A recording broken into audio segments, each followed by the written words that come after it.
नमस्कार दोस्तों, आप सभी का डेली करंट अफेयर में स्वागत है। तो चलिए आज के करंट अफेयर के साथ साथ स्टैटिक जीके भी देखते हुए चलते हैं। तो देखिए, पहला प्रश्न है, Grand Canaria sailing championship laser radial स्पर्धा में किस भारतीय ने स्वर्ण पदक जीता है?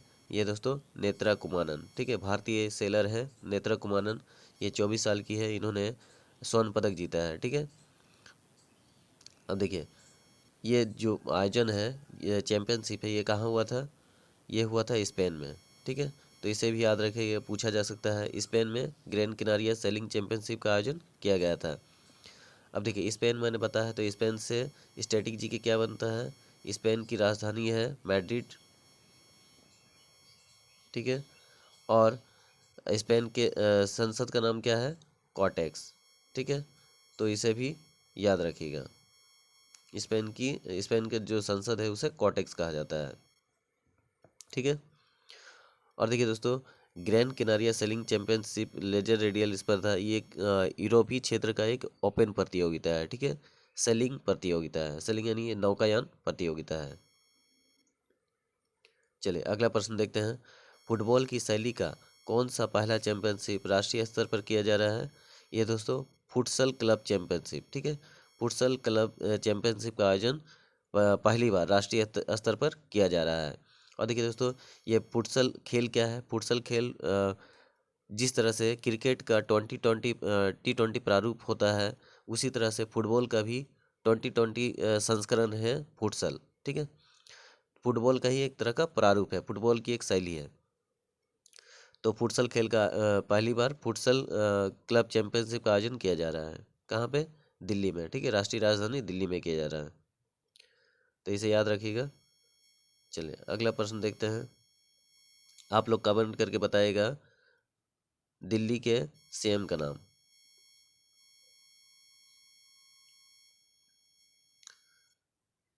चलिए अगला प्रश्न है, एक साल में 1000 T20 रन बनाने वाला दुनिया का पहला बल्लेबाज कौन बन गया है?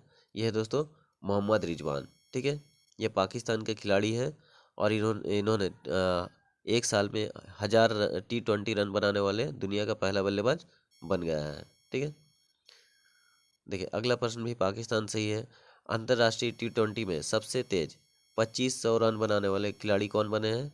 यह है दोस्तों पाकिस्तान क्रिकेट टीम के कप्तान बाबर आजम। ठीक है, बाबर आजम ने अंतर्राष्ट्रीय T20 में सबसे तेज 2500 रन बनाने का रिकॉर्ड बनाया है। और देखिए दोस्तों, इन्होंने विराट कोहली का रिकॉर्ड तोड़ा है। ठीक है, बाबर आजम ने, विराट कोहली ने सबसे तेज 2500 रन 68 पारी में बनाया था। ठीक ठीक है, 68 पारी में, जबकि बाबर आजम ने विराट कोहली के रिकॉर्ड को तोड़ दिया है 62 में। ठीक है, 62 यानी 62 पारी में ही इन्होंने 2500 रन बना दिया है। ठीक है, चले अच्छा, अब देखिए पाकिस्तान से जुड़ा हुआ है, तो पाकिस्तान के प्रधानमंत्री का नाम क्या है?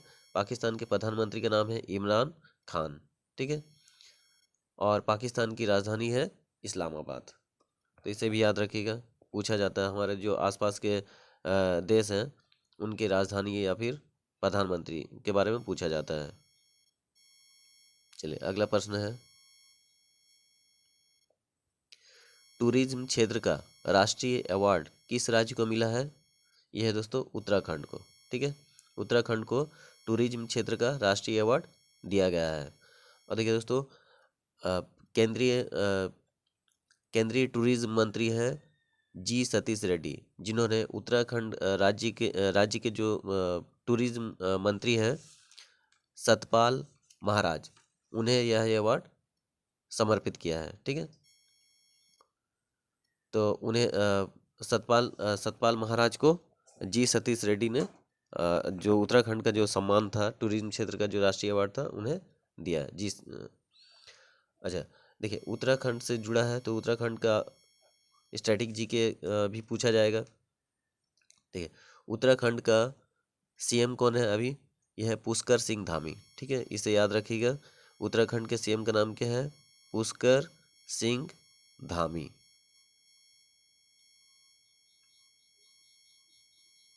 ठीक है, पुष्कर सिंह धामी। और उत्तराखंड के राज्यपाल कौन है? उत्तराखंड के राज्यपाल हैं जनरल गुरमीत सिंह। तो इसे भी आप लोग लिख लीजिए या फिर याद रख लीजिए, ठीक है। गुरमीत सिंह। अच्छा, सीएम बता दिया मैंने, राज्यपाल बता दिया। उत्तराखंड की राजधानी आप लोग कमेंट करके बताइएगा। और देखिए, उत्तराखंड को और किस नाम से जाना जाता है, किस उपनाम से जाना जाता है, ये भी बहुत बार पूछा जा चुका है। यह है देवभूमि, ठीक है। उत्तराखंड को देवभूमि के नाम से भी जाना जाता है। चलिए अगला प्रश्न देखते हैं।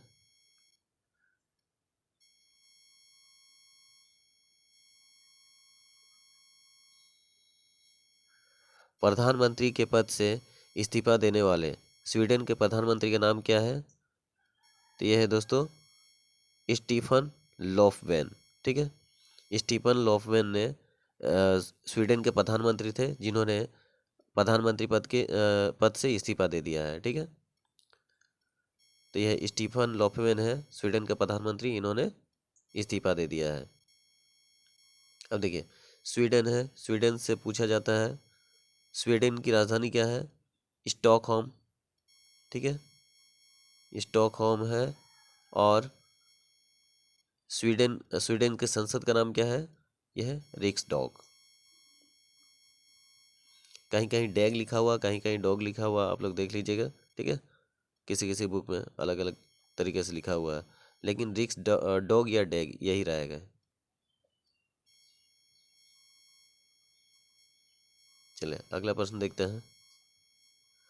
चेक गणराज्य के पीएम का नाम क्या है, जिसने हाल ही में प्रधानमंत्री के पद से इस्तीफा दिया है? तो यह है दोस्तों आंद्रेस बाबिज, ठीक है। आंद्रेस बाबिज चेक गणराज्य के पीएम थे। इन्होंने प्रधानमंत्री के पद से इस्तीफा दे दिया है। और देखिए, चेक गणराज्य की राजधानी का नाम क्या है दोस्तों? प्राग, ठीक है। चलिए अगला प्रश्न देखते हैं। सनराइज ओवर अयोध्या पुस्तक किसने लिखा है? तो यह दोस्तों कांग्रेस के एक बड़े नेता है सलमान खुर्शीद, ठीक है।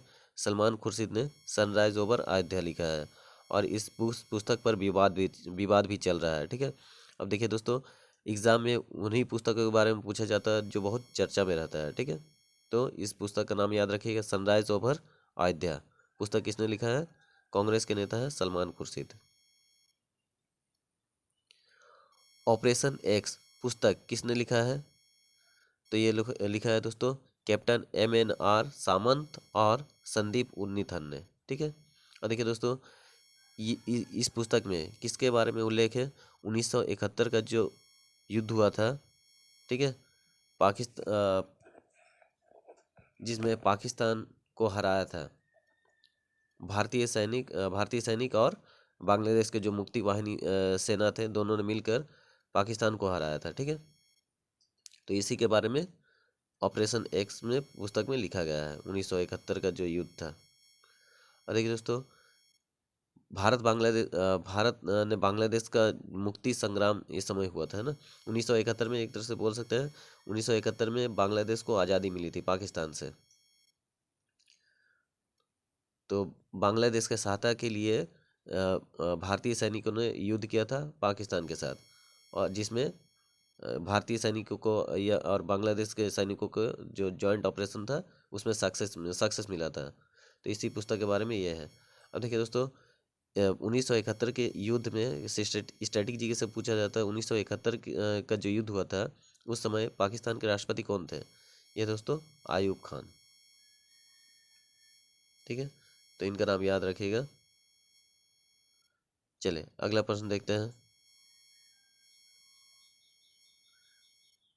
लोक प्रसारण सेवा दिवस कब मनाया जाता है? ये दोस्तों 12 नवंबर को, ठीक है। 12 नवंबर को लोक प्रसारण सेवा दिवस मनाया जाता है। देखिए दोस्तों, आज़ादी के बाद 12 नवंबर 1947 को महात्मा गांधी को महाराष्ट्र में एक रैली को संबोधन करना था, किसानों को संबोधन करना था, पर वहाँ नहीं जा पाए थे।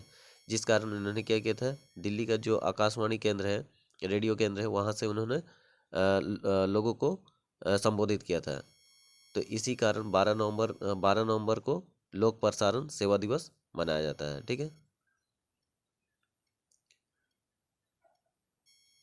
तो दोस्तों आपको हमारा वीडियो कैसा लगा है कमेंट करके बताइएगा, और आपको पसंद आता है हमारा चैनल तो लाइक कीजिएगा, सब्सक्राइब कीजिएगा और अपने दोस्तों को भी शेयर कीजिएगा। धन्यवाद।